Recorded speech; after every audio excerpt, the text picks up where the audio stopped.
Driving it home with Patti Vasquez, Patti Vasquez. From global conflicts to greenhouse gases, the folks refusing to wear masks says, and politicians getting caught grabbing ass says, she's driving it home with Patti Vasquez. Well, hello, everybody. Hope that you had a lovely Wednesday in whatever way you celebrated Wednesday. If you celebrated the holidays, I hope that you were able to gather with the people that you love, enjoy some good food. If you were working, I hope that you were treated well and that it wasn't too stressful for you. And if whatever, I know that we've got Christmas and Hanukkah kind of overlapping this year. Yes. And hold on one second. Ken Mejia-Beal. I'm trying to get my headphones. Ken Mejia-Beal. We're both trying to get our lives together. Hi, yes. Hello. I'm like trying to find my plugs and cords and everything. Yeah, so it was interesting because Terry Ryder was talking to somebody about anti-Semitism and on the rise, and it occurred to me, she mentioned something about when they kind of, people seem to treat Hanukkah as though it's the Jewish Christmas, which obviously it's a weird way to conflate things. Yeah. It just happens to be at the same time of year. Yes, different which is celebrations. Beautiful. It doesn't happen. Yeah. It happens so sporadically. Right. So I had a few friends that invited me to Christmas parties. Okay. And it was wonderful. I had a great time. I love kind of it. wanted to be invited to something like that, but I was at the family. But that sounds like a great celebration. I love any kind of celebration where I can have matzo balls and champagne. I mean, I'm here for it. that is good stuff. So you had a good holiday this year? I did. Excellent. What are you doing for New Year's? For New Year's, we've decided that for New Year's this year, we are going to go out. I am dating a recluse who does not like going out. So right before I got here, actually, I said, hey, let's go out for New Year's. It'll be fun. And he said, no, I don't want to. But if you want to go out, you should. So I booked for both of us to go out. And he doesn't know yet. Does he not listen to the show when you feel it? He is. I'll be getting a text in like 5 minutes. Oh, boy. But we're both going out. Okay. Can you tell us where? But it's a surprise. Sidetrack. Okay. Yeah, going to Sidetrack. I've never been to Sidetrack. You have to do it. I want to go to Sidetrack. It is going to Sidetrack, for anyone that's listening, Sidetrack is one of the most successful gay bars in America. If you get there at 10, it's all fun and games until around 11:30. And then what happens? You just got to find out. You don't want to leave, though. Okay. You don't want to leave. You want to stick it out.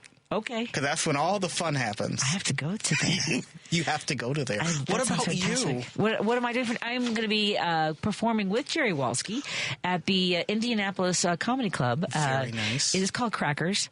So, I know why everyone reacts that way. Like, it's so funny. I've been working there so long, and every single time I say Crackers, people are like, it is Indianapolis. I got no comment. None comment from you. None from me. I have been performing there for 20 years. I started when Griffin was 9 months old. Wow. Was my first headlining gig and getting to do Bob and Tom, which is a nationally syndicated radio show. So I love going back there. It's just one of my favorite. Venues. I love Indianapolis. Have you been? I have family in Fishers. Okay. Indianapolis is a beautiful place. It really Great is. Community. Yeah. And you get to perform there on New Year's Eve. Yes. I think it's my second time in 10 years. There's a couple places that have me back a few times. And when, like, the place, knowing that I'm their favorite is kind of a really nice thing. Like, well, you're everybody's favorite. No, I'm not everybody's. Well, not everybody's. Not everybody's. Hey, and you can't be anybody's favorite if you're everybody's favorite. But wait a minute. 7 out of 10 ain't bad. Whatever it is, I'll take it. 7 out of 10 ain't bad. I'll take it. So you're going out on New Year's Eve. Yes. So here's my just we'll dabble a little bit in politics because for everyone for the schedule today, Ken Mejia-Beal is guest co-hosting the first hour, and then he's taking over the show at 6 because I found out that I have to go to the in-laws. Yay. At any rate, so yay! We applaud in-laws. We applaud yes, in-laws. Yes, we do. It's a little bit. I feel bad because my son has been asking, like, are we going over to our cousin's house or to my aunt and uncle's, and it's just I'm probably better not saying anything. Okay. I mean, we have some challenging relationships, especially with a couple of MAGA individuals in the family. Yep. Right? So Understood. That has created some, issues. So I'll tell you about that some other time off the air. Over drinks. Yes. Vodka martinis coming right up. But no, I can relate to that. Okay. Yes. I have family members in Michigan that are on the MAGA train. Yeah. And I can handle it when we're all sober.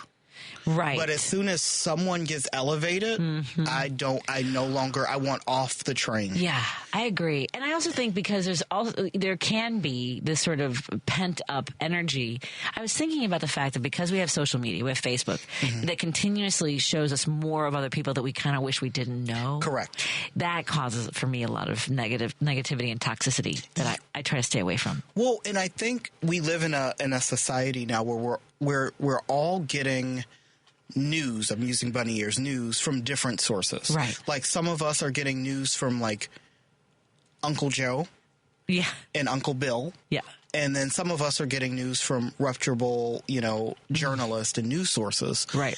And then we collide. What is it? Collide. Then we collide. We clash. They're both of those things. Yeah. Yes. And then it's a problem. And I think that's why as a nation we are so divided because we're not even getting the same news anymore. Well, that's the thing, is that when we're not operating with a baseline of facts. Correct. It's really challenging. It is. Very, very challenging. Because now not only am I arguing fact, but I have to bypass all of this propaganda that you got from your news source, which is, some loser on the Facebook. Exactly. I can't do that. And I'm not here to educate people. Me either. I'm done. Here to educate people. I'm not. I'm done. And that's the other thing, too. So I don't know that they listen to this. Oh, they're all already together, so they probably aren't listening to my show. So, or they're all listening right now. And my husband's like, please, whatever you're about to say, please stop. I've had some confrontations, not politically related, but like the kind of pent up resentment about something like you're coming, like I've been introduced to it too late to help address or alleviate whatever that animosity is. Right. And I remember one time one in-law was like, well, I don't know what you guys need. I know it's very challenging with Declan, but if you could, you need to tell us what you need. And I'm like, right. Like now I have to educate them on I'm in the middle of an emergency all the time, raising a child with a disability. And so, you know what? This is for anybody who finds themselves in a situation where they want to help somebody who is maybe struggling or has certain challenges in their lives. Try not to put because people will say, let me know if you need anything. Right? That does not work. And we won't say anything. What does that mean? Right. We don't know. So when Declan was in the hospital, we were at Shirley Ryan for 8 weeks. And so Steve was back and forth. I was staying at the hospital with him. And I will tell you, I came home and the house was just a disaster. And I kind of took a video real quick of it just to let people know this is what I'm up against. I'm struggling. A friend of mine dropped $150 on laundry services. I love that. And all I had to do was put everything in a bag, leave it on my porch. It came back all cleaned and folded by category. So folks, I would say if you know somebody who is dealing with an illness, they have a new baby. Oh, for that, buy them gift cards, whether it's to their favorite restaurants that have delivery done. Yes, that kind of stuff. And I'm the kind of friend that I will say, listen, if you need meal prep, I got you. I love cooking. Right. Is what I do. But I never say if you need anything, because what if you need, I don't know, right, my gutter's cleaned. Yeah, I'm not doing that. Right. I don't do gutters. I don't do windows. I don't do lawn work. Right. So let me throw out there what I can do. Sure, exactly. Yes. We are in studio with guest co-host Ken Mejia-Beal, who is a former chair of the DuPage County Dems. Yes. And is currently treasurer for Youth Outreach. Youth Outlook, yes. I've heard it both ways, mostly when I say it wrong. Yeah. Only when I say it wrong. Youth Outlook. Yeah. Where do folks go to learn more about Youth Outlook? Youth-outlook.org. Excellent. And it is such a wonderful organization. And can I make an announcement a little bit? Please do. So this year I've been really racking my brain on what I can do to bring more like-minded people together for nights of fun. Right. So this is our big announcement. Let me get my thing out so I don't get the dates wrong. Hold on. So I am partnering with Skeleton Key Brewery in Woodridge, Nice. Illinois. So follow Skeleton Key Brewery on Facebook, the Twitter. And we are going to have Asking Questions.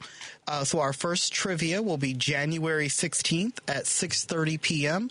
A portion of my proceeds will be going to Youth Outlook.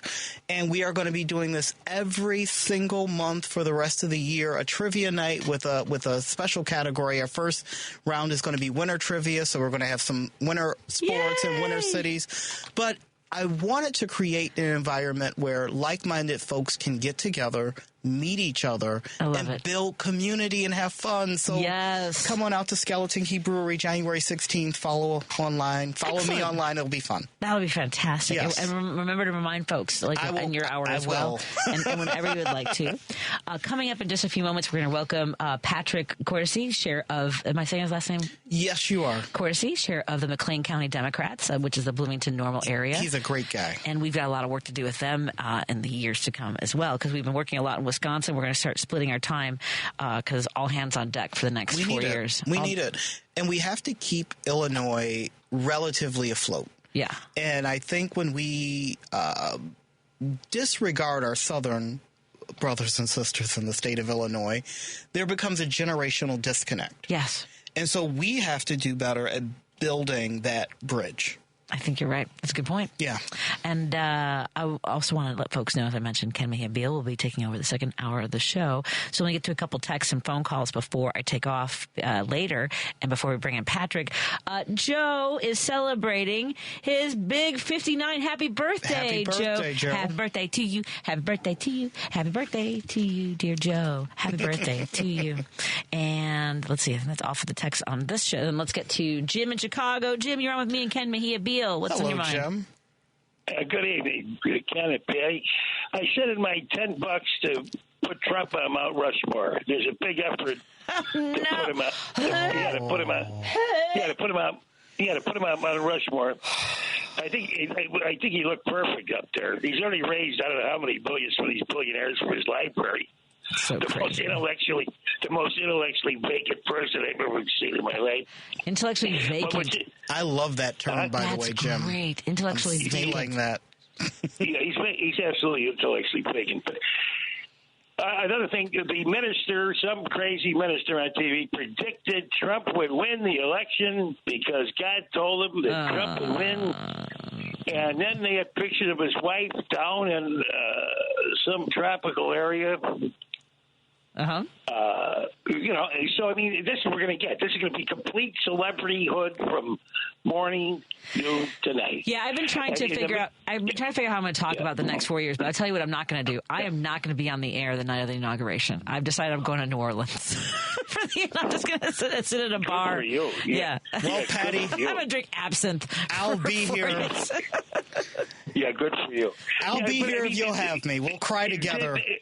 Yeah, but I mean, the first 4 years were absolutely excruciating. These are, I can't even describe what he's going to be, because the news is every time he opens his yap. Here's what he said today. Here's what Musk said. How about Musk? You know, we've got Madigan on trial and Burke went to jail. In the meantime, Musk ripped out that part of the to the House. The House capitulated and ripped out this continuing resolution. So he can make he can make more dough. So he can make more dough from China.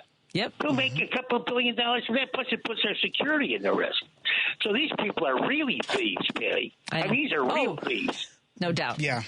I highly recommend a piece by Rick Perlstein. He let me look up the article, but he just wrote a piece about Alan Rubenstein. He's written a series of articles about billionaires that he's met. And Alan Rubenstein, I had no idea about this guy who formerly had worked for Jimmy Carter. And then after Carter lost, he became a lobbyist and really found the work to be demeaning. So I ended up working with he's one of the founders of the Carlyle Group, which is a hedge fund that has decimated. And they basically fleeced the United States of $1 billion because they took advantage of an agreement between the United States and the Native Americans in Alaska. And just, and scurried. They're disgusting. This is just the beginning. This is only the beginning. Yeah. He's got another billionaire who denies climate change. I mean, these people are complete criminals, absolutely super criminals. I mean, I've never seen criminals like this in my life. And not only that, but they've got billions and they want to get more money. That's what's really bizarre about it. Yep. You think you pull in your tail after that. But anyway, Ken and Patty, have a good night and have a good trip at 6 o'clock, Patty. Thank you. Thank you so much. And one more phone call before we go to our guest, Patrick. We're going to get to Judy from Niles. Hey, Judy, what's on your mind, my friend? Hi, Judy. Hi. I have nothing newsy to, from the outside because we have been completely on our inside. My husband's granddaughter gave birth. I think it was way at the end of the 24th or maybe a minute or so into the 25th. We haven't exactly nailed that down yet. We have a new granddaughter. So congratulations. Yay! Congratulations. Awesome. Yeah. Thank you. It's nothing new. Because this is like his 6th grade grandchild. Wow. That's so exciting. That's beautiful. Yeah, Todd was an only child, and then he had 4 children, and his children have just ballooned. But her mother, this is for my stepdaughter, this is her first grandchild. Of course, she's ecstatic. She can't wait to get her hands on this baby. Oh, that's exciting. We got updates, dilated to 7, dilated to 9. I love it. All through Christmas Eve, this was going on. Wow! And, wow! I know. What a Christmas present, huh? No kidding. Oh, that's a lovely. What a way to. That's a beautiful gift. And she had a bit of trouble. I think she early on aborted and then must have gotten pregnant right away. She said, because the last time we were actually talking to her, she said, I feel I've been pregnant for a year. Oh. Because she had lost but she was, I must say, she was really stiff upper lip through all of that. All I kept saying is, thank God we're in Illinois. Yep. Yeah. In case anything happened, but it was able to go through naturally, and she had no problems. That's great. That's beautiful. Yeah. Oh, well, congratulations to the entire family, and I'm so glad for everyone. Thank you, Judy. I just wanted to let you all know. So I have paid no attention to what's going on in the outside world. I don't blame you. You're not missing much. Don't worry about you're it. not. I don't blame you at all. No, probably not. And I'll find out soon enough. Congratulations, Judy. Look forward to talking to you again soon. And cherish these beautiful first few days and the months to come, too. All right, Judy? Yay. Okay, thank you. That's so beautiful. Love that. Let's take a break here, and when we come back, we're going to meet our friends from McLean County Dems, Patrick Cortesi. Yes. And we'll have more conversation about what we're going to do in the days, weeks, and months to come here in Illinois. And joining me in studio, guest co-hosting, is Ken Mejia-Beal, Treasurer of Youth Outlook, yes. And you can go to the website to find out about their event coming up on January 16th. January 16th, youth-outlook.org. Outstanding. More in a moment on WCPT 820, Heartland Signal. You're listening to WCPT 820 because facts matter. Hey, gang, there's nothing more refreshing after a few hours of door knocking for my favorite progressive candidate than an ice-cold Biden beer or Tammy Shandy. You can now find all the tasty progressive beers of Minocqua Brewing Company throughout the Chicagoland area at wonderful partners like Lions Beverage Express in Schaumburg, Foremost Liquors and Displays, Eastside Cafe Coffee and Wine Bar in East Dundee, and Rand's Liquors on Clark in Chicago. Don't forget to drink and vote responsibly. You're listening to Driving It Home with Patti Vasquez on WCPT 820. Thank you so much for joining us as we continue to drive it home. Joining me in studio is guest co-host Ken Mejia-Beal, who will also be taking over the show at 6 o'clock, so I can go spend time with the in-laws. Yay. Yay. Yay. No drama there. But you know what's funny? I think that being in politics, all drama is now fun to me. And joining me in studio is Patrick Cortesi. Cortesi. You just told me how to say it. Cortesi. Like Scorsese. Like Scorsese. Or Swayze. But the thing is, I have to do all of that to get to Cortesi. Okay. Did I say that right? You got it. Cortesi. Yep. But I have to say Scorsese in order to get to I can't think. I can't think it. Okay, Patrick Cortesi, who is the chair of the McLean County Dems, and we're thrilled to have you in studio. Absolutely. And I love that part of Illinois. I mean, look, I've traveled a lot. Jerry and I are both road comics. We've traveled for years, so we have performed in towns like Bloomington, Normal, and done a lot of work in areas like that. And it can be challenging to be a progressive, I would imagine, in areas like that. Absolutely. And I noticed that when I first moved down there in '97, so almost 30 years ago. It's changed a lot since then, but yeah. Where'd you grow up? Here in Chicago. What part of Chicago? So I'm a South Side guy. He's a South Sider. Look I'm at a South Side guy. Come on. All right. I grew up in Brookfield. Most of my family's from Cicero. That's a great area. Mm-hmm. All right. So what led you to move to Bloomington Normal? Just a change of scenery. That's a change of scenery. Absolutely. Sure. My brother was living down there at the time. Okay. So Got he's it. like, come check this place out. You might like it. And sure. That was 30 years ago. And you liked it because you never left. Yes, absolutely. Okay. After a couple of weeks, he's like, you might as well find a job. enough me footing your bills. So. And so were you politically active as a young person in the Chicagoland area? Not in the traditional sense, no. My mom was an activist, so we were very politically aware. We were very in tune with what was happening. To give you a sense, so my mom grew up on the near west side. She went to Marshall High School. She marched with Dr. King. She protested at the '68 convention. She volunteered for Bobby Kennedy. So this is how I grew up. She had records. It would play us records of speeches from John F. Kennedy and things like that. We always watched the debates or the conventions, so we were very aware of what was happening around us politically. So I kind of carried that through. But it was when I got down to Bloomington Normal that I met some friends who were politically active, and they're like, you seem to have a head for this. We might we could use you. We could use you.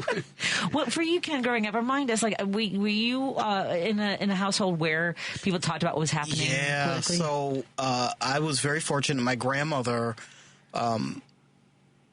took a huge role during the AIDS crisis, and she did a church for men that were dying of AIDS in the 80s because a lot of folks didn't want to see these men in church. So my grandmother took that upon herself, and she said, we're opening up the basement. We're having Sunday service for these men. My grandfather was a freedom fighter. He was arrested several times for getting out there and trying to get more folks to vote down in Arkansas, Alabama, Mississippi.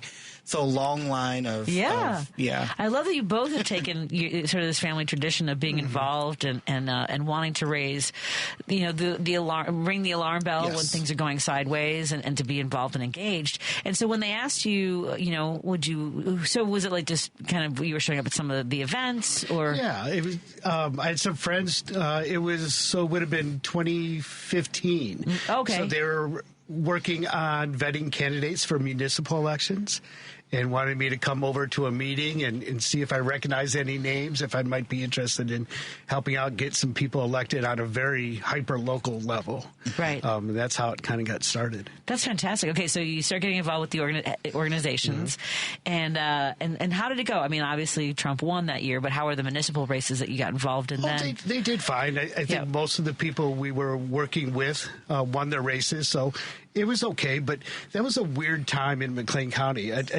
As good as we've done lately, I think it's important to remember that in 2016, 2017, Republicans held every level of government from McLean County. So from township to local, all our state reps were Republican, all our state senators, our congressmen were both Republican. We had a Republican in the governor's mansion. We had a Republican in the White House. Yeah. I'm sorry, he's having PTSD from Rauner. Yes. I just can't. Yeah. I forgot about that period of time. Yeah, most of us would like to. God. But you'd go vote, and you'd have maybe 2 or 3 Democrats on your ballot to just vote for. Yeah. And it could have been Dark very times. discouraging. Yes. Sure. It's because and DuPage County has done a tremendous amount of work and moving when you were there, and obviously a lot of people in the organization of flipping a lot of seats, holding a lot of ground this time in the election. Tell us a little, how has it changed since 2015? Because in part because of Trump, or because people like you are doing the work. It's kind of a combination of all those elements. Yeah, exactly. It was a combination of both. So Trump got elected in 2016. The party was getting ready to have its December general meeting. Normally 10, 15 people would show up at those. They had actually canceled it because they thought there would be a lack of interest, but some folks convinced them to have the meeting. I believe the number was 125 people showed up at that December meeting and wanted to do something.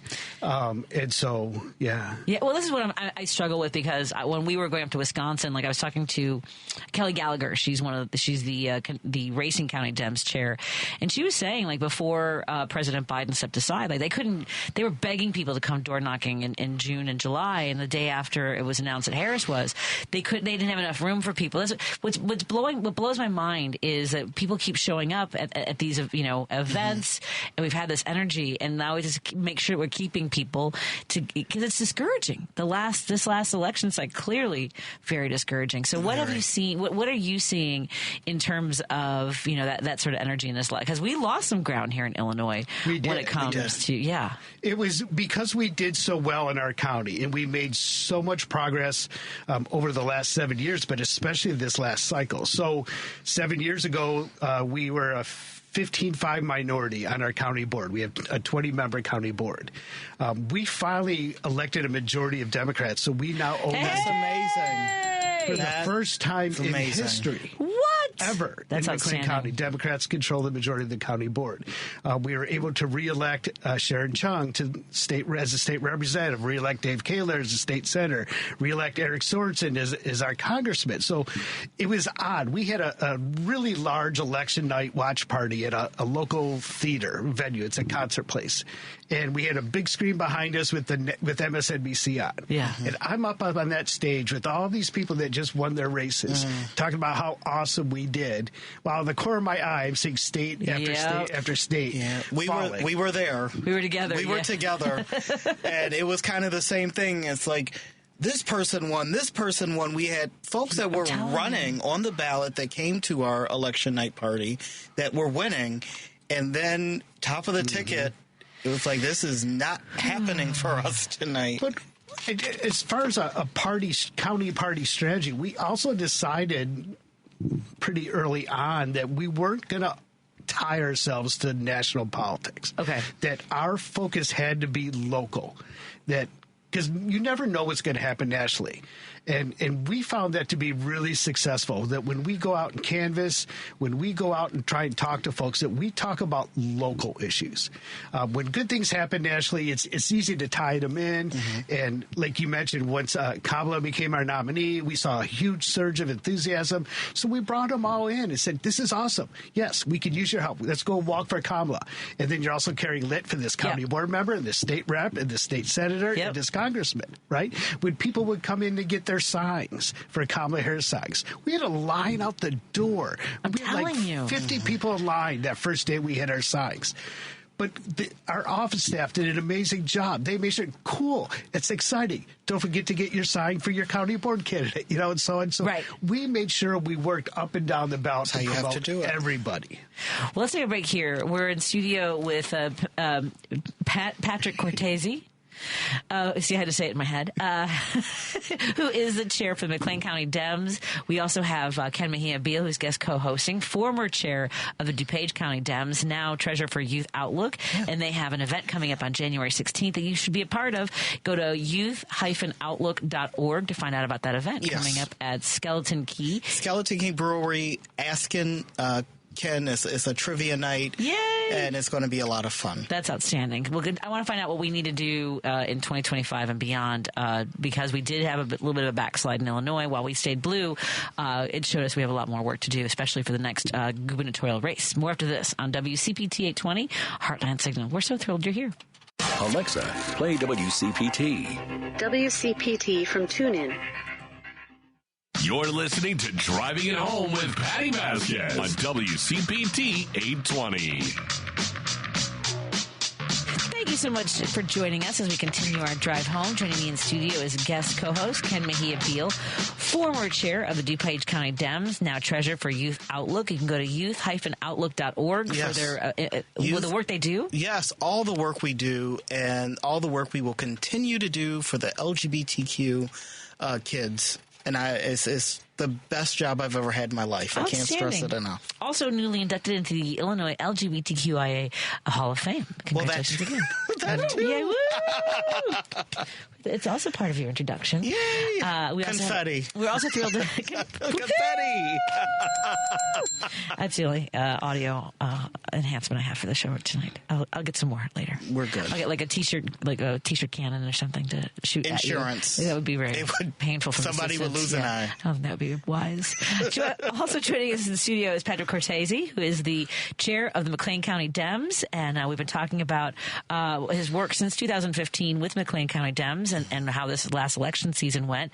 For folks who don't, we've done some of the autopsy of like what numbers were like. Wisconsin, fortunately, while it went red, it didn't go as far to the right as like Pennsylvania, Ohio. What was surprising to a lot of people, and I've been talking to folks in unions, they're concerned about how much ground we lost as Democrats in Illinois and what that might mean for the next election, the midterm election. So what are you seeing and hearing from people in McLean County, which for folks who don't know, Bloomington Normal area? Right.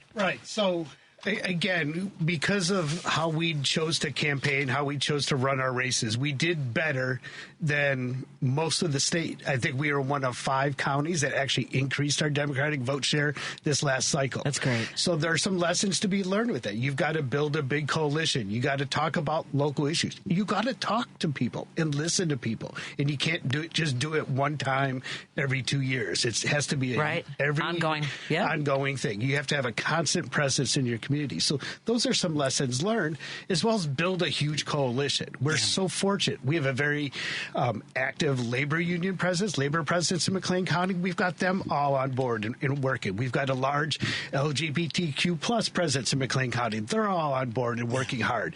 We've done a lot of work on campus at Illinois State University. They've set records for voter turnout their last 3 cycles. Nice. So those are keys to being successful in an election cycle. But we need to make sure that other counties in central Illinois and southern Illinois are able to do the same thing. And that's going to require some investment from the state party, from other county parties, from folks like you who are trying to create a statewide organization that is truly a powerhouse. Yeah, I agree. Are you finding, I know some folks were disillusioned by the loss, and the folks I went to Wisconsin with, I kept sending them the numbers afterwards, so they didn't feel like door knocking was done in vain. What do you both want to tell people? I'll start with you, Ken, about door knocking and the importance of showing up. It works. It simply works. Is the best commercial, I would say, because I know the person, or I know of the person, or you're from the same place I'm from. It works. What I will say is I think the reason for a lot of the disillusionment and everything is so many folks did not stick to local. Right. And once you try to, and I'm trying to find the right words, so let me just say it, and if it doesn't come out right, you can at me, at Ken Mejia-Beal. But when we are talking about so many issues, and we're talking about our county board members, and you're trying to lump all these national issues, it repels some people. But if you talk about, hey, these are local issues, this is a local teacher that, your kids might know, and this is a local grocer, and this is, when you do it that way, it works better. Gotcha. That's good to know. Yeah. So absolutely, door knocking is the way to go, especially because voters anymore aren't as party-centric. Correct. It's so much easier. What we found success doing was when we knock on doors, we don't lead with, hi, we're the Democrats and we want you to vote for us. Thank you. That's exactly what I tried avoiding, yes. Hey, so are you worried about the economy? Are you worried about losing women's rights? Are you worried about losing voting rights? What is the issue that's important to you? Awesome. Well, here's this candidate that believes in the same things. Correct. And those things are important to her, too. So I think you might have some common ground there. Would you consider voting for her? Oh, yeah, I would. Well, congratulations. You're now a Democrat. And that is how you do it. And how do you introduce yourself at the door? Because one of the things I had to teach so I ran in 2020, and we had a young man who came from Montana. My campaign manager hired our field director. Don't get me started. I love Abby, but this was such a terrible choice. And Dylan was a good kid, but so over his skis in Chicago. I mean, he's from Montana. From Montana. God bless him. And at any rate, like, he would wear like a black ski jacket and a black ski hat. Like, and it was getting dark. Oh, God. And I remember being on a porch next to him, and he would be like, "Is Susan home?" And I'm like, how about we start with, "Hi, my name is Dylan," right? I'm working on a campaign for Pat, whatever it is. Like, so I just remember running down the stairs like, "What are you doing?" But what's it like when someone answers the door? So I'd be like, "Hi, my name's Patrick. I'm one of your neighbors." Okay. That's the way to do it. Yeah. You know, and I'm out here knocking on doors for my friend Sharon Chung. She's running for state representative. So we're just trying to find out what things are important to you and see if we've got a match here. Excellent. That's the way to do it. Do you know former Senator Dan Katowski? I just feel like so much of what you guys talk about, like, I need so many more people in the same room that have this energy. Like, first of all, like, getting, like, rolling up our sleeves and getting on people's porches and having those conversations. Because one of the things that you said was exactly what he taught me to do was, would you consider? Because I was doing that during fundraising too. Would you consider, $200, whatever? And so, yeah, I'd consider it. All right, great. It's such a great.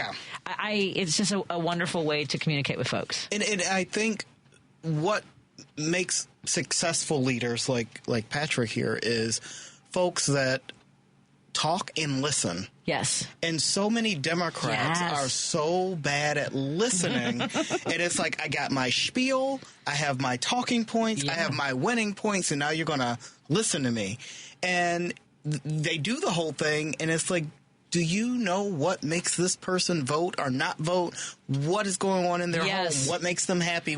You know nothing. You just gave them all these winning points, and they might not impact them at all. You've got to have it. It has to be a conversation and a two-way conversation. And I will tell you, the folks who aren't voting progressive, liberal, or for Democrats, however you want to label that, aren't doing it because they necessarily don't like our ideas. They're tired of being told that they're wrong and ill-informed and that they don't know what they're talking about. I make a post about this weekly, but continue. So it's infuriating. In my workplace, I work with some conservative guys, and they're not jerks. They were raised differently than I was, and that's fine. And constantly what I hear is, I don't like this idea because this politician yelled at me about that.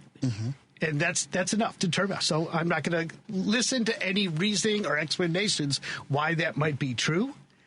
I just don't want to be told that I'm wrong. Right. And that is a huge, when we talk about getting out of the metro area, that's a huge problem is, I have family members, I have friends that are conservative, that vote Republican, and these are folks that I've known for years. These are folks that are not homophobic, racist, sexist, etc. And what happens is when you label an entire group of the voting bloc, well, they're all a bunch of crazy, racist, homophobic. It's like, no. Like, are there some? Sure, but we have our fair share, too. We're just better at hiding them. But that's another conversation for another day. Correct. But when you label people, it does something to them, and you have no in. If that's the word. You have no in. That conversation shuts down. You shut it down, And you have no chance not at all expressing any ideas that you might have. I agree completely, and I think that when you are able to have a conversation, and the other problem I think is that we go by the minivan, right? We go with the list that we have, so we're often talking to people who've voted, triple Ds, double Ds in previous primaries. Are you making any, strides in sort of reaching people that don't? Yeah. So how are you approaching that? Because you were mentioning, talking to somebody who might not agree with you. The same way what we're talking about. We lead with issues. We don't lead with party politics. We don't say you have to vote Democrat. We're saying vote for these people because they believe some of the same things you do. Their priorities are the same as yours. They have good ideas on how to solve some of these issues for you. And if you do that and don't make it purely about partisan politics, you have a chance. But how do you get to those doors? Are you just going to every door? Oh, no. But persuadables. So our, not to talk too much inside baseball, but please, I love baseball. The county party's responsibility is to turn out the base. It's that way. If we do our job doing that, then it's up to the candidates in their campaigns to find the persuadables. Correct. Those people who are maybe a 50 on a Dem score, right? That maybe once pulled the Democratic ballot or haven't voted before, aren't regular voters. Those are the people the candidates are going out and talking to. Gotcha. And how is Latino turnout in your area? Because historically, we don't turn out as, as not so great. Yeah. I mean, so that's when we're looking at the numbers from this last cycle, we had a lot of good positive points. That's one area that we need to improve on. So as we go into this off year, we're going to figure out a way to do that. How do we get more involved in that community? How do we make strides in building those relationships? What can we be doing as a county party, as elected officials, to create those bonds and to have those conversations? That and that is what I'm here to help with. Yes, right? Just call me. I'll come down. Yeah. Do you speak Spanish fluently? Not fluently and not appropriately. So Same. I'm just saying because, a lot of money was pumped into Spanish-speaking radio in the Chicagoland area, obviously in Texas. I mean, that's one of the places. I mean, so it takes obviously somebody who speaks fluently because radio, people treat radio as though it's dead, and it's not. More than half of Americans still listen to terrestrial radio every day. In rural areas, it's still in tractors and semis. The truck drivers listening, and Spanish-speaking radio in particular. But our issue now is in Central Illinois, anyway. There are no moderate radio stations for news for those kind of people, right? Mm-hmm. So we have a radio station in town that we call Insurrection Radio. It is literally a propaganda outlet. They organized a bus trip to the insurrection on January 6th. Oh my God! And had 50 people show up. They're talking now that Trump got reelected. They're going to have a reunion party on January 6th. Oh, joy! How do we get into that market? Is there any progressive, no moderate? Okay, let's talk to some radio. The best thing we have going for us as far as radio in Central Illinois is our local NPR station, and they're amazing. Sure. It's by far the biggest newsroom. They do a great job, but it's still not progressive. Yeah, I mean, that's the thing. We are, and this is a much bigger conversation with billionaires, because we need billionaires to invest in terrestrial radio and not care if they make a profit. I don't care if we're starting late, but we have to do something. But here's where this leads to. So we're talking a lot about quote-unquote low-information voters. Well, it's not always their fault. If they're living somewhere where there isn't a reliable news source, then the only place they get their information is the Internet. We were having that conversation earlier, and the one thing I hate about the term low-information voter is most low-information voters are not so low information. They're getting lots of information. It's incorrect information. Yes. And I think that's the problem, is we're thinking, they're not getting information. They're getting information. It is just wrong. Yes. So the way we approach it is kind of, let me help educate you versus let me miseducate you or de-educate what you've learned incorrectly and then start over. So that's something both the local parties, the state party, and definitely the national party has to figure out, right? Not only do we need to improve our message, we need to improve our message delivery and figure out ways to get into that environment where we can start disseminating some of the correct information. Correct. I agree. And you have, by the way, on their website, it's McLeanCountyDemocrats.org. That's MCLEAN CountyDemocrats.org. They have elections for their township coming up, for Normal Township on April 1st. Yes. So folks are already out there doing the work again. Absolutely. Never stops. We took a week off maybe. And then, I mean, literally, I think election night, our elections chair had like 5 tabs with election results, and he had 2 tabs looking forward to municipals. We're trying to figure some of that stuff out. But yes, we have that township election is very important to us. We were talking about our history. So when we got all those people after Trump got elected, the first thing we decided to do was go after the normal township races. Never had a Democrat elected in the history of that township.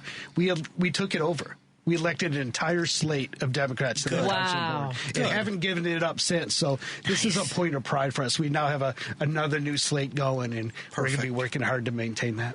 And for folks who can hear us, I don't know if we reach as far. It's a little iffy. I tried it. Yeah. Well, we're online, everybody. Don't forget, you can always listen to us on TuneIn app for free, or you can watch the live stream on Facebook or YouTube. And so folks, tuning in now, who are catching us because Patrick's here, we encourage you to continue to do so. Please. But how do folks get involved? So they can go to that website, McLeanCountyDemocrats.org. There's links to sign up and volunteer to get on our email list. We have a very robust social media presence. My communications guy is amazing. So it's very easy to find out about us. And my ask is always the same. I tell this to our membership. I tell this to anybody who asks me. We're looking for dollars or hours. So if you sign up, there's a place you can donate. We have an Act Blue page, or you can sign up to get our news information and find out opportunities to come out and give us a hand. Excellent. And I clicked on their November 11th post, Are You Feeling Blue? And talking about how to, So first of all, it's okay to feel what you feel. But also, this is what I told you after we left Wisconsin. I was sending my co-volunteers information about the ground that we did gain. And this is fantastic. They had the largest vote total for Democratic candidate for president in the history of McLean County. And that's fantastic. That's incredible. That really is. I'm real proud of that fact. I'm proud of the fact that we had 3,000 students registered vote on Election Day. Whoa. That's amazing. 7,000 students, Whoa. I think, vote early, vote on campus, which blew away all the records. So the fact that we're turning out votes on campus is really, really important to us. But we're going to have to do some real work going forward. I think that's, and I'll sidetrack just real quick. Another key to being a successful political organization is you have to have short-term and long-term planning. Absolutely. Right? We were a party that was lurching from event to event, from election to election, from thing to thing. You've got to have somewhat of a long-term plan. So we already know what offices we're going after in 2 years, in 5 years, in 10 years. That's great. We know what the plan is. Of course, things happen. And that's because you're great at what you do. Well, nice. And I have a great team. My executive board and my elections team is outstanding. We have guys on my elections team that a guy that worked for the state senate, helped with Durbin's campaign. I've got a couple guys that ran state house campaigns. So we know what we're doing. We just had to kind of create that machine kind of thing, like a regular operation, right? Where you're able to do. Let's stay away from the word machine. Come on. Let's not call it a machine. Well, we get accused of that down there all the time, of practicing Chicago-style politics. Oh, boy. Which is fine. We lean into it. There you go. The first time they called us that, we had a Chicago night watch parties. And some pizza and Portillo's. There you go. There you go. Well, because you don't want to keep rebuilding the machine. No, you want to maintain the machine. Yes. You want to all you want to do is get in there with some WD-40, make sure it's all going streaming along. And then you pick up, like you said, if you need to make adjustments and attachments, then for the 5-year plan, the 10-year plan, I think it's crazy smart. Yeah, if you're doing it right, it should be something that's successful and repeatable.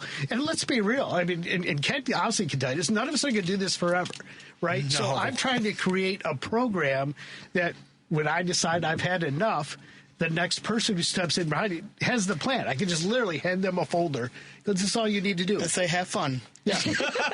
Plug in some different names and go for it. And don't call me after 6 p.m.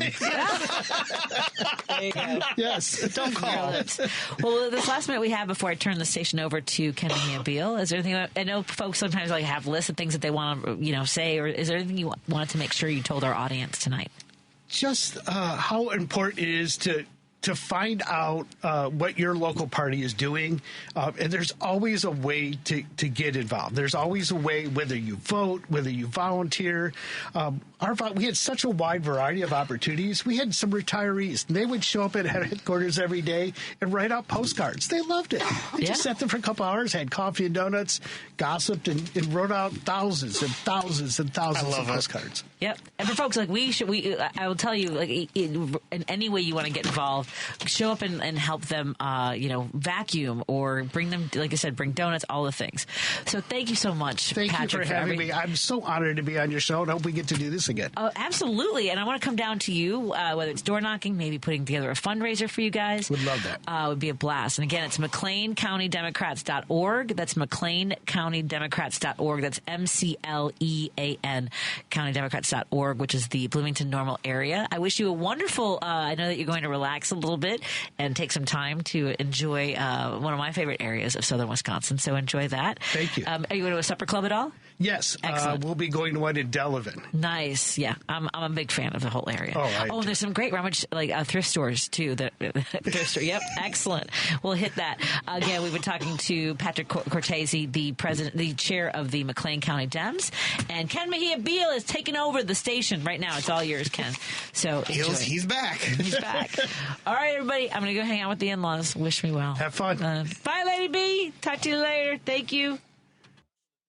Because facts matter. You're listening to WCPT 820. Driving it home with Patti Vasquez, Patti Vasquez. From global conflicts to greenhouse gases, the folks refusing to wear masks says, and politicians getting caught grabbing ass says, she's driving it home with Patti Vasquez. Welcome back to Driving It Home with Patti Vasquez. This is Ken Mejia-Beal. I will be your host for the next hour, and we're going to take it easy here. I want to welcome our Minnesota listeners. I want to welcome back all of our other listeners to what will hopefully be an enjoyable hour for all of us. As we discussed earlier in the show, yesterday was both it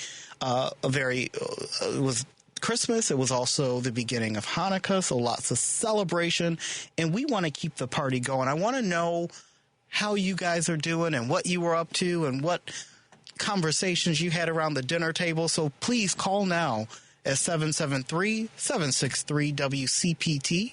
That is 773-763-9278. I want to hear from you. So something that we were talking about a little bit earlier in terms of New Year. Can you guys believe that we are almost at the new year? The conversation about diet and exercise, and it was a conversation that was had at my dinner table and a lot of dinner tables around the country, is a lot of folks are leaning off of traditional diet and exercise and switching are using in conjunction weight loss shots.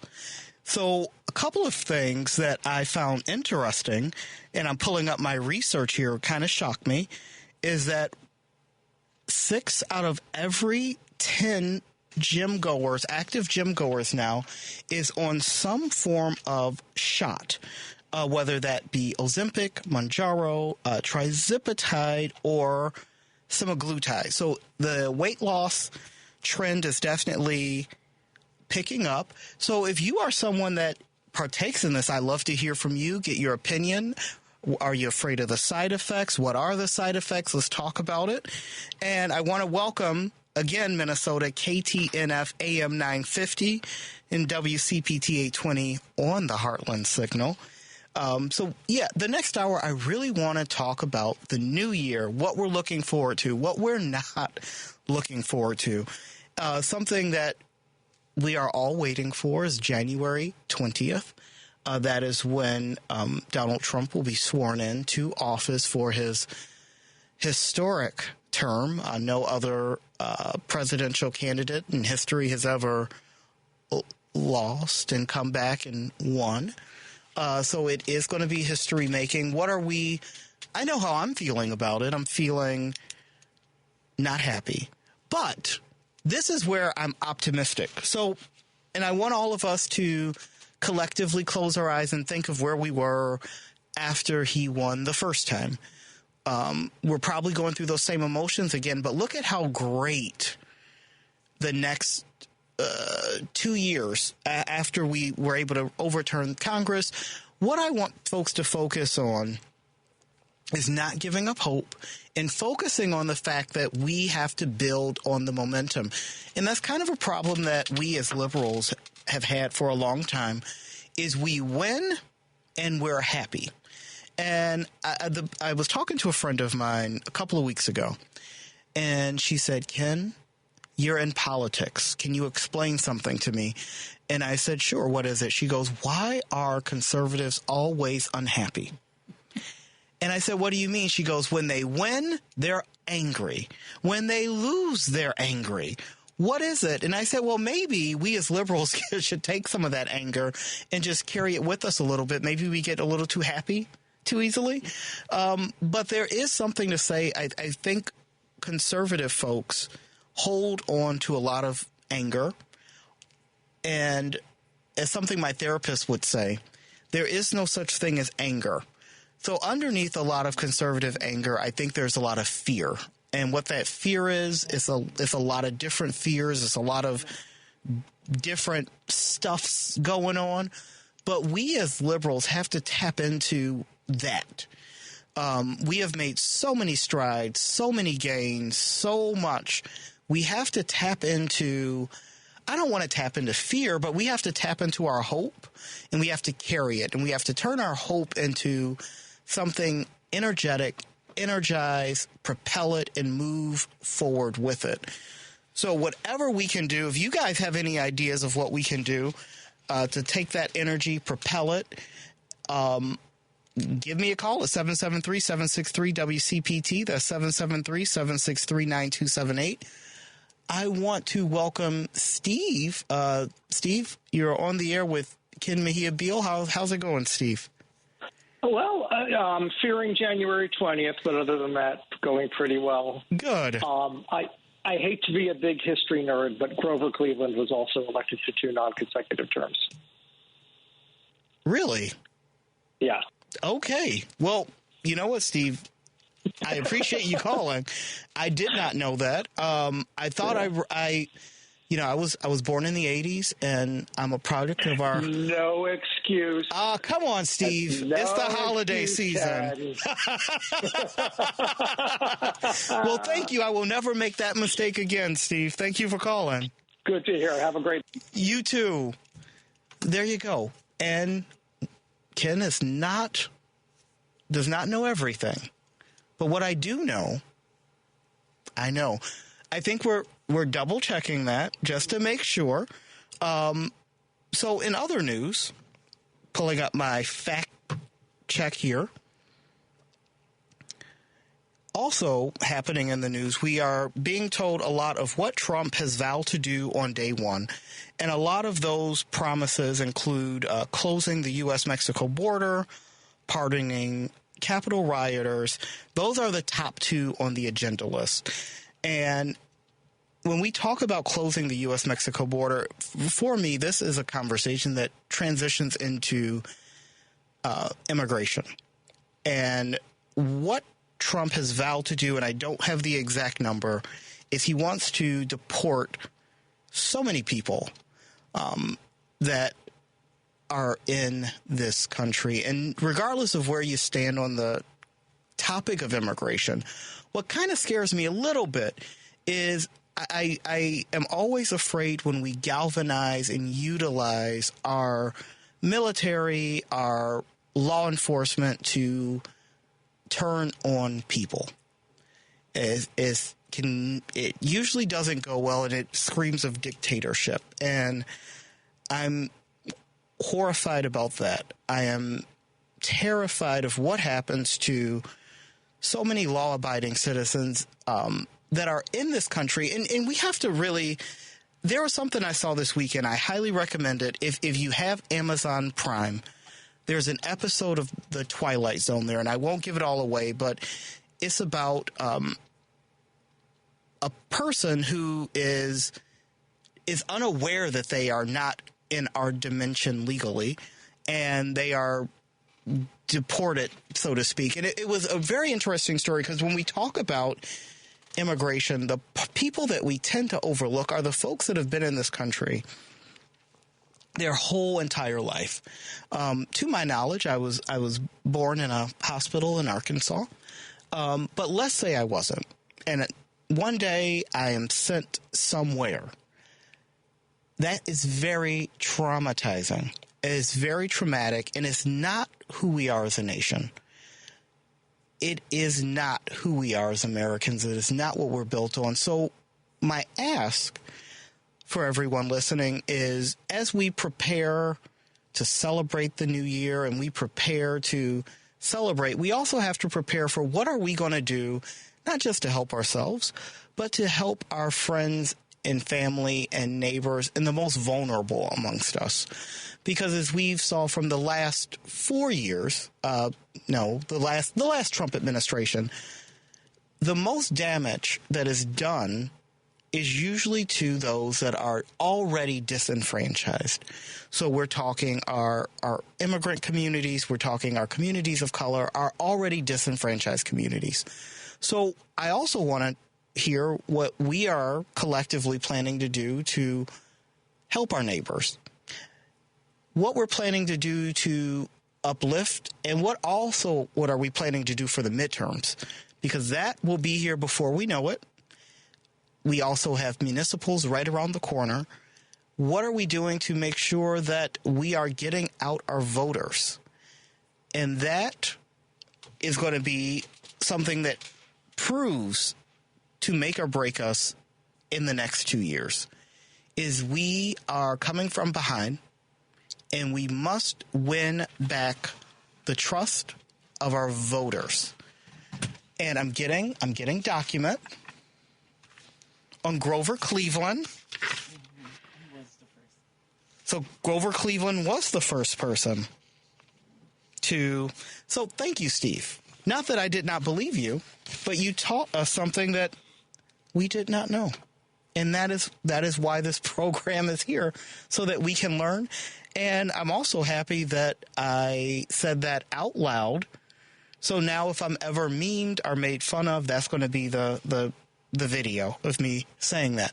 But what I want to hear from you is, what are we collectively doing to support those folks that are going to need the support? When we talk about women's health care, for example, the part that tends to get left out of this conversation is women with financial means are going to have access to safe abortions.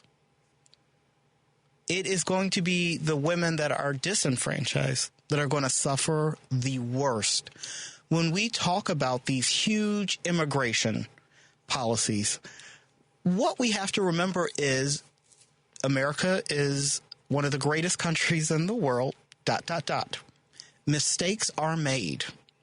There have been stories of folks that are picked up by government entities, put in places, sent to places, and they're American citizens. What are we going to do for those that can't necessarily afford to come back? Or we have to, especially as blue states or as liberals, this is the time for us to put our money where our mouth is. And by that I mean, when we look at the vote numbers for the last presidential election, for those of us that have our eyes open, we can see the disenfranchisement, the disillusionment with the Liberal Party, the Democratic Party.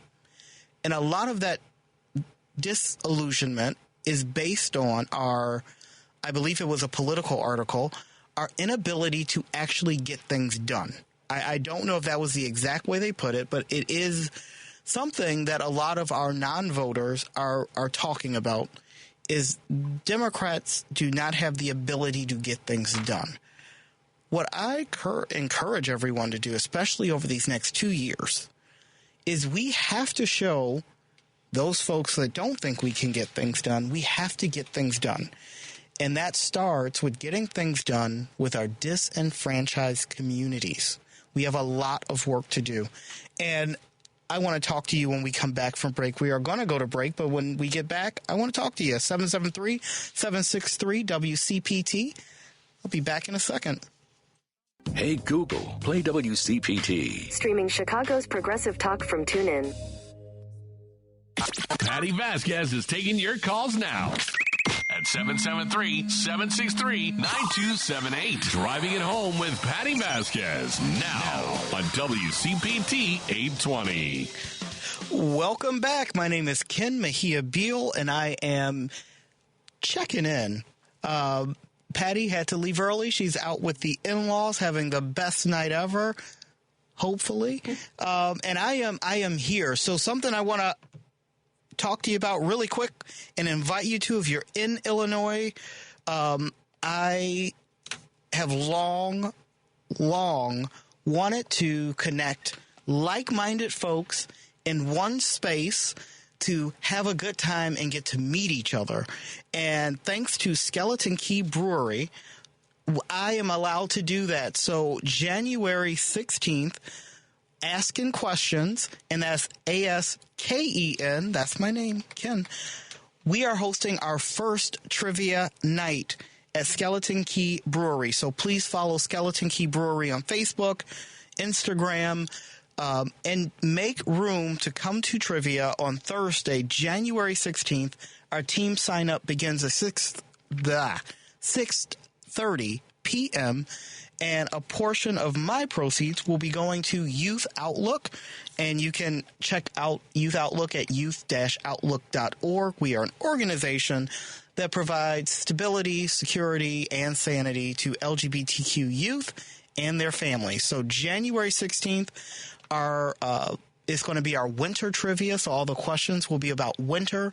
We're going to do it. We have a special day set out every single month. The topic will change. The reason I wanted to do this, and is something that piggybacks on what we were talking about, how do we engage? How do we engage liberals? How do we engage Democrats to be more active?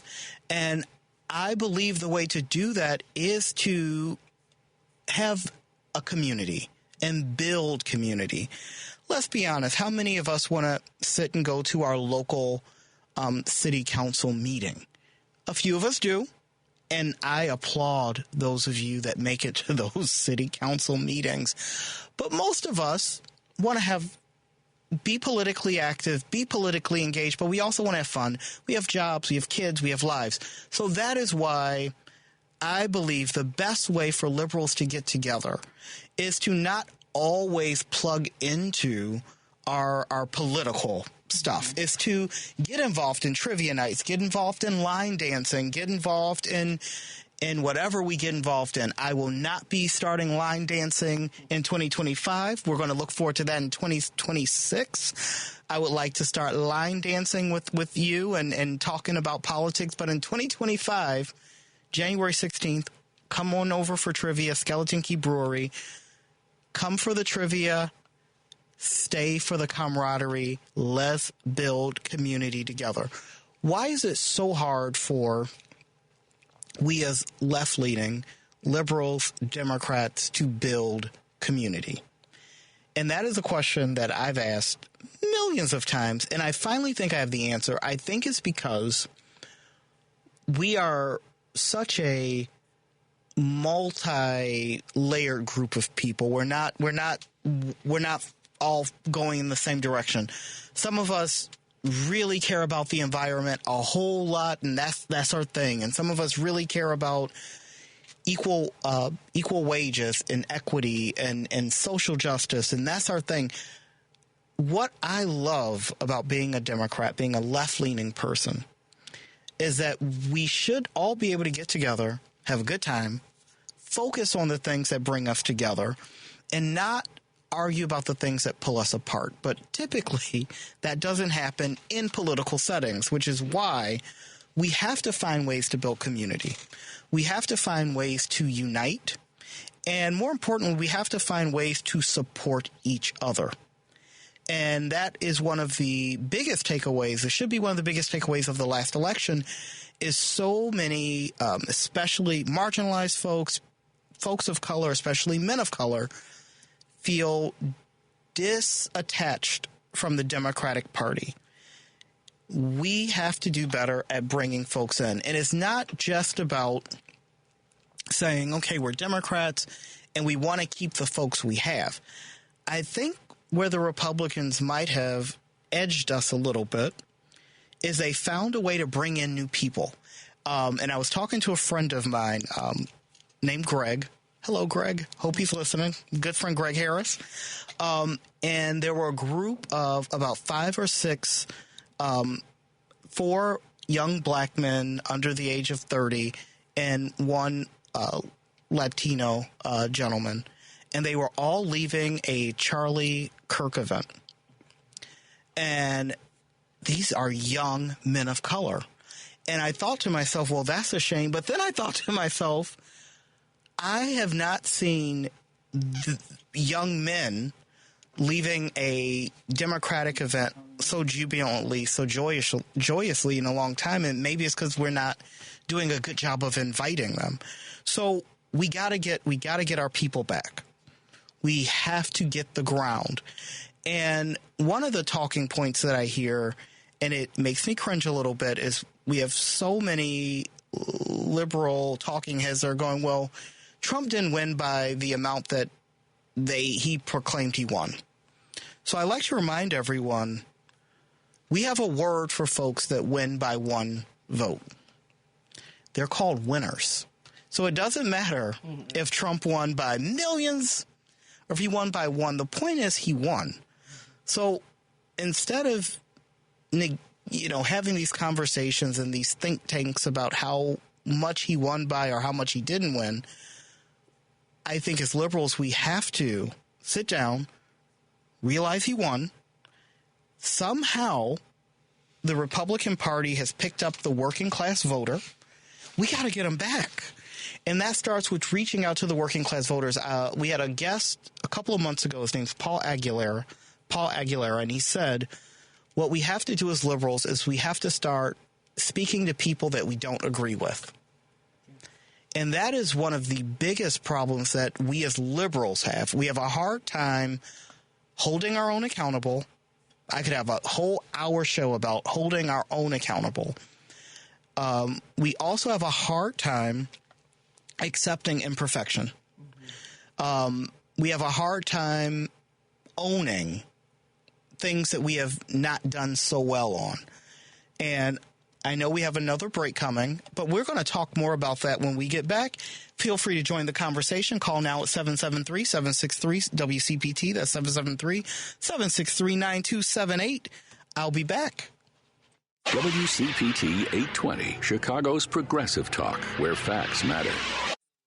You're listening to Driving It Home with Patti Vasquez. There's so much that goes on behind closed doors. On WCPT 820. Welcome back. Driving It Home with Patti Vasquez. This is Ken Mejia-Beal, treasurer of Youth Outlook, organization that helps LGBTQ kids find stability, sanity, in a crazy mixed up world. And thank you for listening. To our listeners in Minnesota, KTNF AM 950 and WCPT 820 on Heartland Signal. And before we left, we were chatting about what we can do to bring more people into our liberal fold, into our Democratic fold, because we have to grow. Number one, we need youthful leaders. Folks want to see a reflection of themselves on the ballot. I will tell you, I am from DuPage County, which is the second largest county in Illinois, used to be the second reddest county in the country. And as a black voter, I was I've been a Democrat for many, many, many moons. But one of the things that annoyed me is I was always being pushed to vote, pushed to vote, pushed to vote. And there were no people of color on our ballots. Second largest county in Illinois.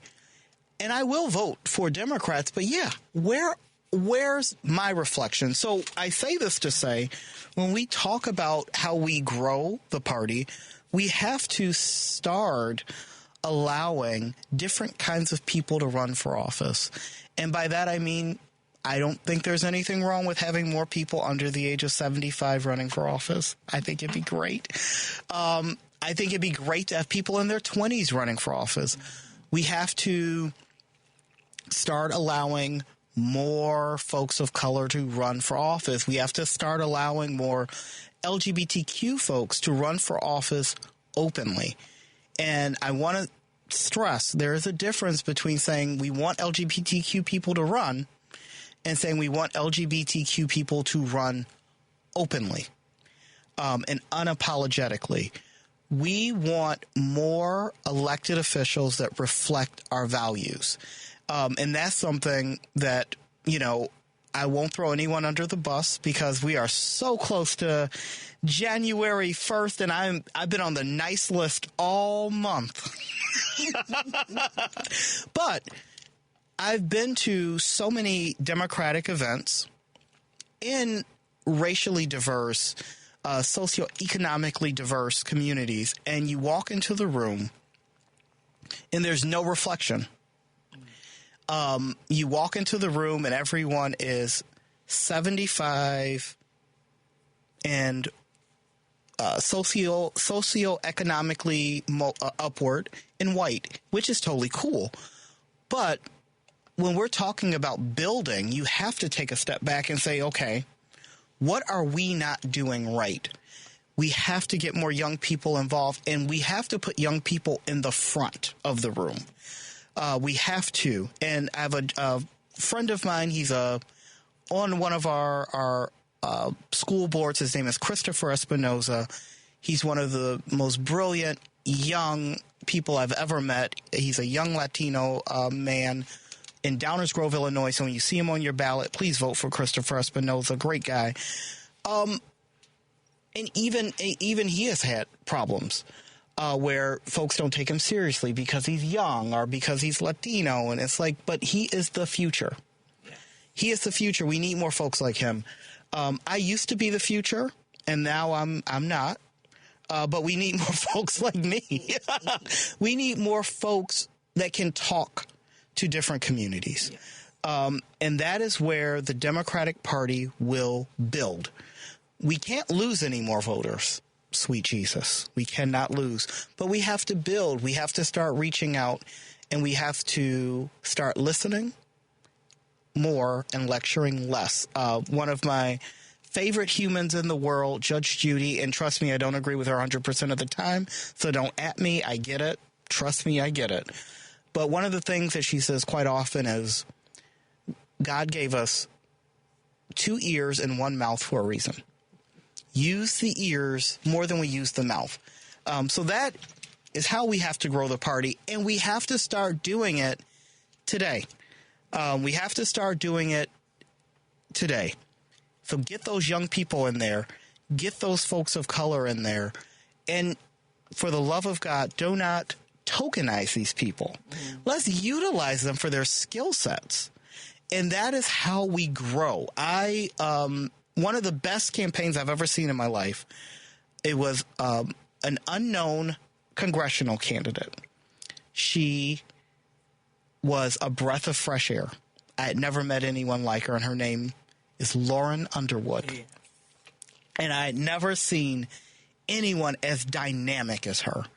And she came in, and people were kind of looking at the map and looking at the district and going, I don't think she's going to win. I met her one time. I said, oh, she's going to win because she had it. And the fact that she was a woman and the fact that she was a black woman were the cherries on top. And there are so many candidates that we can get out there and that can win. We just have to cultivate them, and we also have to get big money out of politics. We have to get big money out of politics. That's a hindrance. But we also have to get around. A lot of times in these political back rooms, what happens is when we're looking for folks to run, it's who do you know that can run? And I can tell you, most of us know people like ourselves. So if you have a room of 160-plus-year-old white folks in a room, and you say, who do we know? Guess who we're going to know? So it's about getting out of our little four walls, going into the communities, going into these NAACP meetings, going into the LGBT communities, going into the mosque, into just different communities and meeting people. I've met so many wonderful folks that I've personally recruited to run from office outside of the political circles because I said, I am so tired of running the same people. There have to be more people. How do we build the energy? So we as Democrats, we have to get our energy level back up. And now I am done lecturing you for a little bit. I want to talk about something fun. So don't forget, you can call in and join the fun at 773-763-WCPT. That's 773-763-9278. So something I do every year on my birthday. My birthday was December 19th, and I turned 22. Don't look up my picture. I am 22. I'm a rough 22. I've been through things. I'm a millennial. We've been through things. I'm 22. But anyway, well, I have a birthday tradition. I invite my friends over, and we all watch Mommy Dearest. Yes.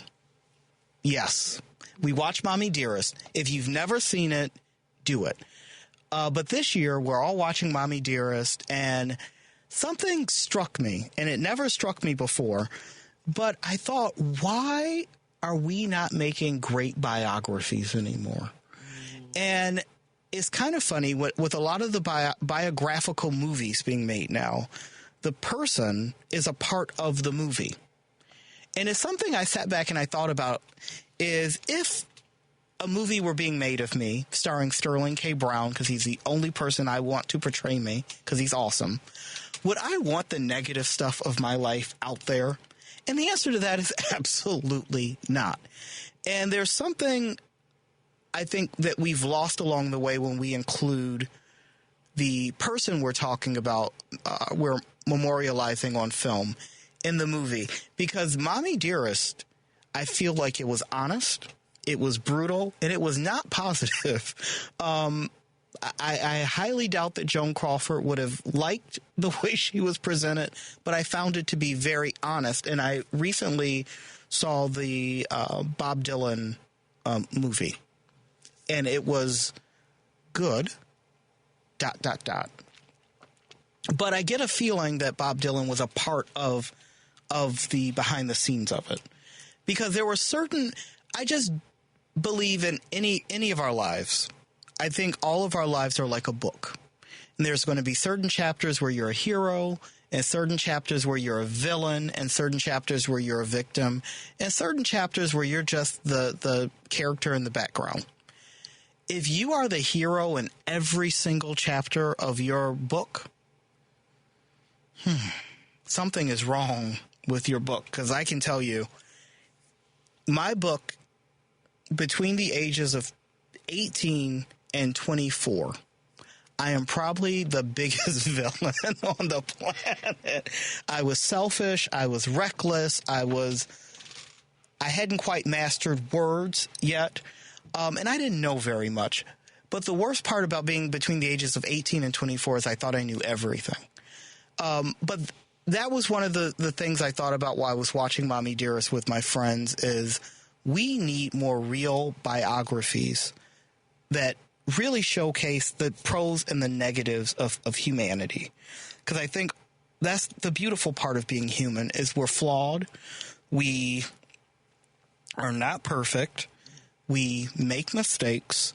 And if you're a good person, you learn from them. If you're not a good person, then you're Donald Trump. But anyway, but that's part of being a good person is saying, okay, I made a mistake. I'm learning from it? How can I grow from it? So getting off my soapbox for a moment, I want more biographies in the year 2025 and moving forward in which the person is not a part of the biography. I think it makes for a lot better viewing. And we are approaching our last break of the day, so I'm still waiting on those calls. I'm still waiting for you. Give me a call at 773-763-WCPT. Or because this is 2024, you can text me, or you can Facebook me, find me, talk to me. I'm waiting for you. 773-763-9278. I'll be back. This is WCPT 820, where facts matter. You're listening to Driving It Home with Patti Vasquez. There's so much that goes on behind closed doors. On WCPT 820. Welcome back. This is Driving It Home with Patti Vasquez. Patti has stepped out. She is partying with the in-laws. So you are with me, Ken Mejia-Beal, treasurer of Youth Outlook. You can find us at youth-outlook.org. Check out our site. And you are listening to, if you're in Minnesota, KTNF AM 950 and WCPT 820 on Heartland Signal. I want to welcome you back to what I guarantee will be the best 8 minutes of your life. It's probably not true. I've said that to many folks in my day. There's a support group. It's an article that I read on the way here. Not on the way here. Let me correct that. I was not reading while driving. But something I read before I got here is America being unplugged. And by that I mean we have reached a point where we are tuning out. We are mentally exhausted, a post-election slump, if you will, for the losing team, if you will, is not a new trend. But this year, networks have become heavily identified for partisan audiences, which means that as Democrats, we are losing in the ratings. So MSNBC immediately dropped off in the ratings. CNN has dipped in the ratings, and Fox News is having incredibly great ratings. So I want to bring us back to where we kind of started when we started this program. Is I want to encourage you to stay tuned in. And when we talk about everything that we talk about here at WCPT on Heartland Signal, the most important thing that I think all of us can do is stay involved. And yes, it's hard. Yes, it's mentally exhausting. It's draining. Because I think in our hearts and in our minds, we are fighting the good fight and we are trying. And on election night, there were a wonderful group of women at our election night party. And they said, are we in the cult? Like, are we missing something? Like, what is happening? And I think it's really easy for us to feel like we might be in the cult, but we are not in the cult. We just have to persevere. We have to keep fighting because we have to keep our eye on the goal and what our shared goal, and I believe this in all my heart, our shared goal is to live in a society that is equitably beneficial to all Americans. Because when Democrats make wins, these are not just wins for Democrats. These are wins for everybody. When we talk about having access to health care, not only Democrats die of heart attacks, not only Democrats get cancer, this is a universal need. When we talk about better job security, we all got to eat, folks. We all got to eat. We all got bills to pay. So we cannot tune out just yet. And what I encourage you to do is, and I think I said this a couple of weeks ago, allow yourself to sit in whatever you're in for 5 minutes and then get out of it. Find your hobby, find your joy, join a trivia night, which you can on January 16th, the Skeleton Key Brewery in Woodridge, Illinois. Plug. Join a state rep friend of mine, Diane Blair Sherlock. She does knitting. Join a knitting group. I think that's awesome. But do something to kind of put you in a room with like-minded people so you can talk about these things that we all have going on in our heads in a positive way and have that outlet. But what I'm afraid of is just looking at the ratings and reading the articles. What I don't want to happen is us to become so disattached and so disassociated that we tune out forever. And then we tune back in 4 years, but then it's too late. So we have to stay involved. We have to stay active. And I think community is the best way to do that. So we all have a community. We just got to find it. If you live in a place where you say, oh, my God, Ken, you don't know. I'm the only Democrat here. I can tell you, I lived in a place where I thought I was the only Democrat, and I wasn't. It took me going out, knocking doors, and then meeting folks and them saying, hey, I thought I was the only one here, and me saying, me too. There's more. So getting out, meeting people, engaging people. I was very fortunate. I got to give a lecture at Wheaton College, which, for those of you who don't know, is very conservative. I'm a black gay man. So when they invited me to speak, I said, are you sure that you want me? But I had a great time, and I got to talk to folks and uplift folks that are not necessarily far left or left-leaning, but we got to engage on a human level. And when you can engage with folks on a human level, you get people to tune in. So as something Patrick said, who was here earlier, our guest, the chair of the McLean County Dems, if we can engage people on a human level, Democrats win. We are simply better at being humans. That's my opinion. I love being a Democrat because we care about the things that help people grow and prosper. And when we can connect at that level, it makes a change. So folks might not get off the couch to vote for a Democrat or vote against a Republican, but they will get off the couch to vote for their better interest and vote for the better interest of their community and their neighbors. So that is what I challenge all of you to do, is find a way to positively connect with your neighbors, with your friends, with your family. Find a fun way to do it, because politics isn't necessarily fun. I have fun doing it. I used to watch Meet the Press with my grandmother every Sunday. I was a nerd. I was a big nerd. And Mondays in school, I sometimes got the crap kicked out of me. I was that kind of nerd, but that's okay. Look at me now. But we have to find fun ways to connect politically, and it doesn't have to be politics. It can be whatever you want it to be. So get out in your community, talk to people, engage folks, and be open. And when you're open, and this is something Patrick and I talked about a little bit off air, is when you're open mind, open heart, it is incredibly surprising the kind of conversations you can have with other people. And I'm not talking about MAGA people. I'm talking about folks that have been so disillusioned that they simply don't show up anymore. Sometimes all they need is someone to listen and to help them, direct them to where they need to be.